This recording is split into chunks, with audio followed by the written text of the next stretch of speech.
Sziasztok! 2026. június 26-án a Brandenburgi Tartományi Parlament 8/1 számú vizsgálóbizottságának a koronavírus járvány tanulságai 12. nyilvános ülése hatalmas feltűnést keltett. Erről valahogy nem számolt be a hazai média, pedig a szakértői megbeszélés középpontjában az oltásos megelőzés tudományos és jogi alapjai, az akkori oltási kampány kockázat-haszon mérlegelése, valamint a rendkívül vitatott, intézményi szintű oltási kötelezettség állnak, továbbá, hogy milyen tanulságokat és következtetéseket kell levonni a pandémia kapcsán, és mik derültek ki azóta. Meghívott szakértőként felszólalt többek között dr. Suharit Bhakdi professzor, aki nyíltan szembesítette a Potsdami tartományi parlament képviselőit az állami koronavírus intézkedésekkel és az mRNA-s vakcinákkal kapcsolatos alapvető kritikáival. A beszéd nem túl hosszú, mivel minden résztvevő 10 perces időkeretet kapott egy-egy felszólalásra. Következzék akkor most dr. Bhakdi professzor felszólalása. Megkérném dr. Bhakdi professzort, hogy pár szóban mutatkozzon be. Jó reggelt kívánok, hölgyeim és uraim! A háború után születtem Washingtonban, az Egyesült Államokban. Édesapám a Tájföldi nagykövetségen dolgozott diplomataként. A következő évtizedekben Tájföld svájci, észak-afrikai, valamint Benelux államokba akreditált nagykövete lett. Iskolás éveimet Bernben, Kairóban és Bangkokban töltöttem, majd 1963-ban Bonnba kerültem, ahol orvosi tanulmányokat folytattam. Doktori fokozatomat 1970-ben szereztem meg. Ezt követően a Freiburgi Max Planck Immunbiológiai Intézetben kezdtem kutatómunkát. Később a Gisseni Egyetem orvosi mikrobiológiai intézetében dolgoztam, ahol megszereztem a habilitációmat és professzori kinevezésemet. 1985-ben felkérést kaptam a Koppenhágai Egyetem mikrobiológiai intézetének vezetésére. 1990-ben pedig a Mainzi Egyetem orvosi mikrobiológiai és higiéniai intézetének igazgatója lettem. Mainzban szoros együttműködés alakult ki a tartományi kancelláriával és a tartományi parlamenttel. A SARS járványt követően 23 évvel ezelőtt 2 napos tájékoztató rendezvényt szerveztünk a lakosság számára. A program egyébként az önéletrajzomban is szerepel. A város központjában Kurt Beck miniszterelnök és a tartományi parlament képviselői velünk együtt vitatták meg a jövőben fenyegető, fertőző betegségekkel kapcsolatos kérdéseket. Minden résztvevő számára rendkívül hasznos rendezvény volt. 2 évvel később megkaptam Rajna-vidék Pfalz tartomány érdemrendjét. Most, 23 évvel később ismét tartományi parlamenti képviselők előtt állhatok. Semmit sem kívánok jobban, mint hogy ez az együttműködés is hasonlóan gyümölcsöző legyen. Hölgyeim és uraim! Vannak dokumentumok, amelyek Isten ítélőszéke előtt is tanúságot fognak tenni. Először is. A koronavírus járványt évekkel 2020 előtt kitalálták és megtervezték. A lefolyása és az alkalmazott intézkedések előre meg voltak tervezve. Ennek csúcspontja a génalapú vakcinák engedélyezése és beadása volt a világ lakosságának. Másodszor. A BioNTech vakcinája nyitotta meg az utat. Azt úgy állították be, mint egy hatékony és biztonságos megmentőt az apokaliptikus szükséghelyzetben.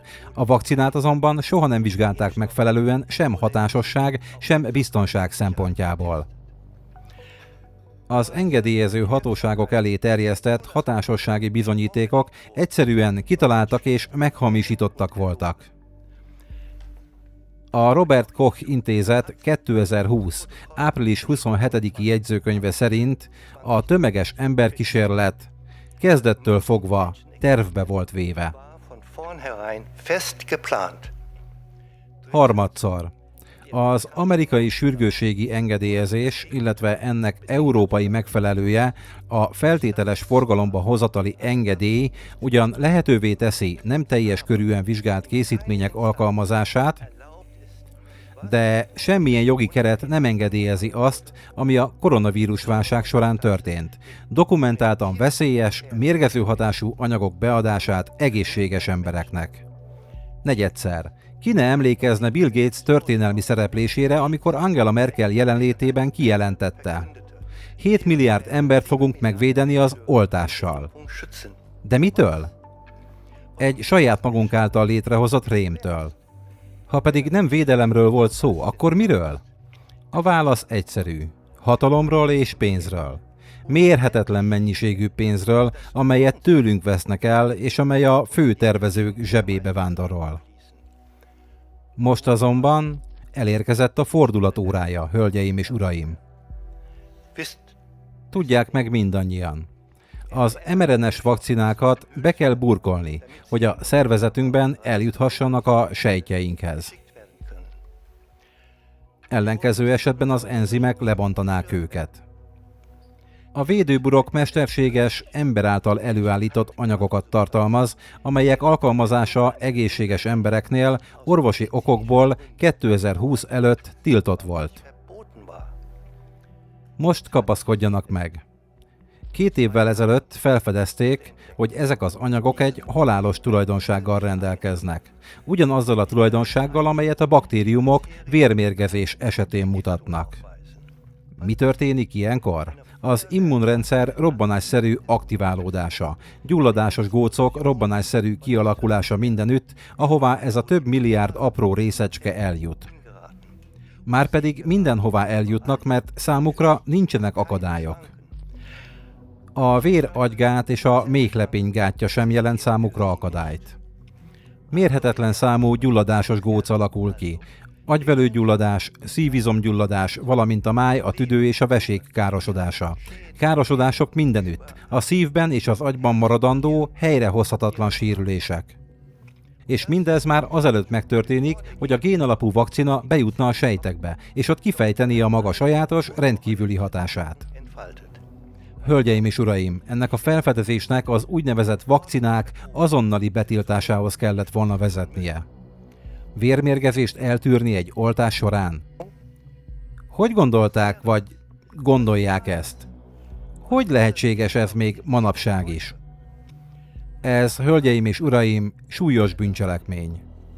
És tudjanak a következőről is. A BioNTech 2020 közepén előállított egy tiszta vakcinát, amely megfelelt az előírt klinikai vizsgálatoknak, hatásosnak és biztonságosnak bizonyult, és 2020 decemberében megkapta a feltételes forgalomba hozatali engedélyt.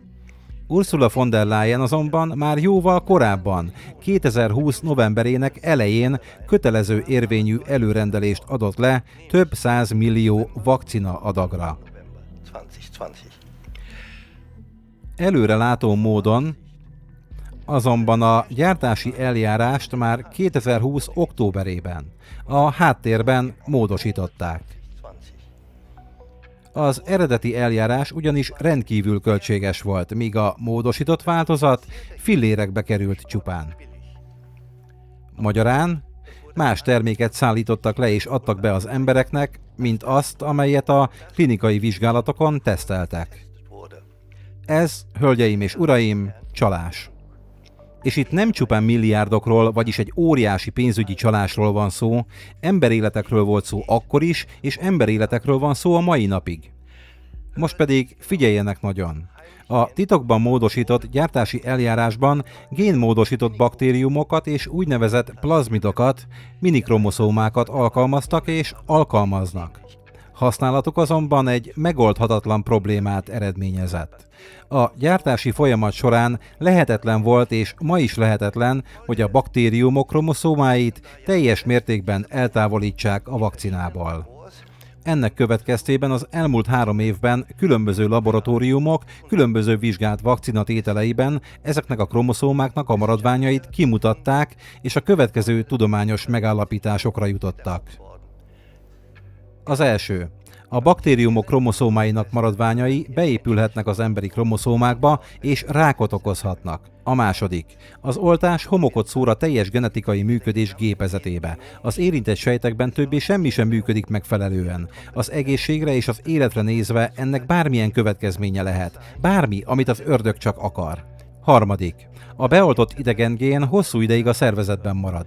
Hölgyeim és uraim, a genom az összes gén összessége. Ennek bármilyen megváltoztatása genetikai módosításnak minősül. Az oltott emberek tehát hosszú időn keresztül genetikailag módosítottak. Negyedik. Az oltás önmaga elleni támadás és önpusztító folyamatokat indít el a szervezet valamennyi szervében, tetőtől talpig. És ötödször, a vakcina a méhlepényen keresztül eljut a magzathoz. Hölgyeim és uraim, az mRNA-s vakcinák a legveszélyesebb gyógyászati készítmények, amelyeket valaha ember alkotott. Forgalmazásuk egy olyan termék szállításán és alkalmazásán alapult, és alapul ma is, amely különbözik attól az anyagtól, amelyet egyáltalán klinikai vizsgálatokban teszteltek. Hihetetlen, de jelenleg egyetlen forgalomban lévő mRNA-s vakcinát sem vizsgáltak soha szabályos klinikai vizsgálatban. Az engedélyezés nélkülözhetetlen előfeltétele egyszerűen nem létezik. Hogyan történhetett meg mindez? Hölgyeim és uraim, a koronavírus elleni oltás minden idők legnagyobb orvosi bűncselekménye. Ki áll mögötte? Közülünk biztosan senki, akik itt vagyunk. Bagdi professzor, kérem fejezze be, nagyon köszönöm. Még nem beszéltem 10 percet. Senki sem sejthette az igazságot.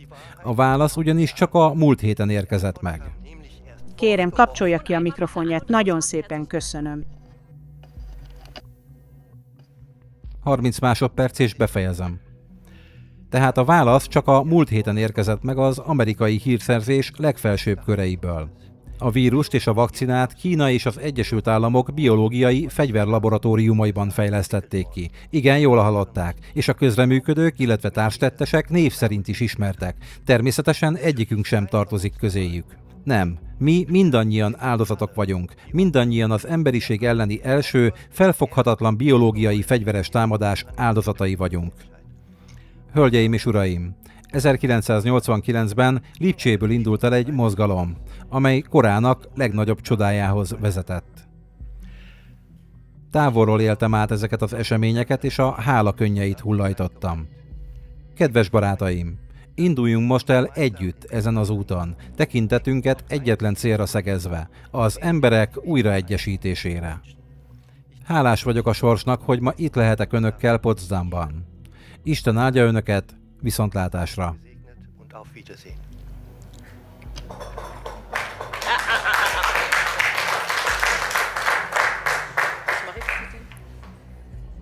Szeretném, igen, kérem kapcsolja ki a mikrofonját, nagyon kedves, köszönöm szépen. Szóval szeretném még egyszer felhívni rá a figyelmet, hogy a közönség részéről semmiféle tetszésnyilvánítás, például taps nem megengedett. Ezt szerettem volna még egyszer elmondani. Nos, ez volt a professzor beszéde, az eredeti német nyelvű videó linkjét, amely jelenleg is elérhető a Brandenburgi Tartományi Parlament weboldalán, kiteszem a leírásba, ha valaki szeretné az egészet megnézni. Iratkozz fel, lájkold a videót és kommentáld az elhangzottakat, ha kérhetném tiszteletteljesen, mivel tudom, hogy ez egy kényes téma. Csatornatagsággal akár napokkal hamarabb is megnézheted mások előtt saját videóimat, és ezúton köszönöm Barbara Kisnek, Ivet Mázikné Márkusnak, Tamás Albertinek, Norbert Kókainak, Marianna Kovácsnak, Endre Rutkainak, Arven 76-nak, Rész Gábornak és Renodnak, hogy a legmagasabb tagságot választották. Hamarosan jövök a következő érdekes videóval, amely a tervek szerint ezúttal már saját videó lesz, nem pedig fordítás. Köszönöm szépen megtisztelő figyelmeteket, sziasztok!